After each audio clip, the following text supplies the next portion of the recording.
শুভ জন্মাষ্টমীর প্রীতি ও শুভেচ্ছা আমার সকল ফ্যামিলিকে জানাই। তো এখানে আমার দুপুরের ভোগ চড়ানো হয়েছে ফল আর লাড্ডু দিয়ে, যেহেতু গোপালের লাড্ডু ভীষণ প্রিয়। তো সেটাই করেছি। সিংহাসনটা বেশ ফাঁকা ফাঁকা লাগছে, সেটাই তোমাদেরকে দেখানো হচ্ছে। দোলনায় আর বসানো হয়নি, এখানেই বসিয়ে দিয়েছি, পরে দোলনায় একটু বসিয়ে দেবো। তো এই ছিল দুপুরের ভোগ। তারপরে শুরু হবে রাত্রে, মানে সন্ধ্যের পর থেকে সব আয়োজন করে। তো এখানটায় চলে এসেছি গপুদের স্নান করাতে। প্রথমে দিলাম ডাবের জল দিয়ে স্নান করিয়ে ভালোভাবে, কারণ কি জন্মের পর স্নান করিয়ে দিতে হয়। তো সেই কারণেই রাত্রেবেলা এখানে ডাবের জল দিয়ে স্নান করিয়ে নিলাম। তারপরে আসছি দুধ দিয়ে স্নান করাবো। তো খুব বেশি আয়োজন একা হাতে করতে পারিনি, যতটা পেরেছি ততটাই তোমাদের সাথে শেয়ার করে নিচ্ছি। তো কে কীভাবে গপুদের সেবা করেছো তো সেটা প্লিজ জানাতে ভুলো না। তো এখানে আমার দুধ দিয়ে স্নান করানোর পর আমি একটু গঙ্গা জল দিয়ে স্নান করিয়ে নেব। তো স্নান টান করিয়ে ভালো করে সাজিয়ে গুছিয়ে তাদেরকে ভালো করে গাটা মুছে আবার বসিয়ে দেব। তো স্নান টান করানোর পরে তো দেখো কেমন লাগে আমার সোনা পাপাদেরকে দেখতে।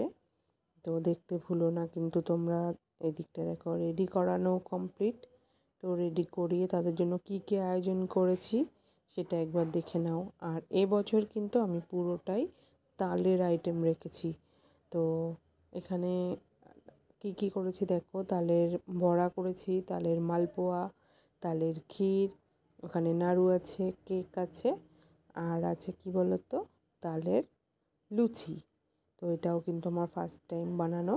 তো আমার সোনা পাপাদের কেমন লাগছে জানাতে ভুলো না। সাজুগুজু করে কত সুন্দর তাদেরকে লাগছে বলো তো।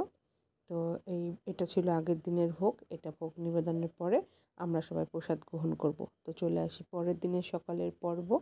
তো খুব বেশি করব না, 5 রকম ভাজা, আর দেখে বুঝতে পারছো এটা রাইসের জন্য, আর মশলার জন্য সব পাশে কেটে রেখেছি, আর চাটনিটা আমের হবে, আর সাথে কাশ্মীরি আলুর দম, আর এখানটায় পাঁপড় আছে, সেটাই তোমাদের বলছিলাম। আর দই মিষ্টিটা তো ফ্রিজে রাখাই আছে।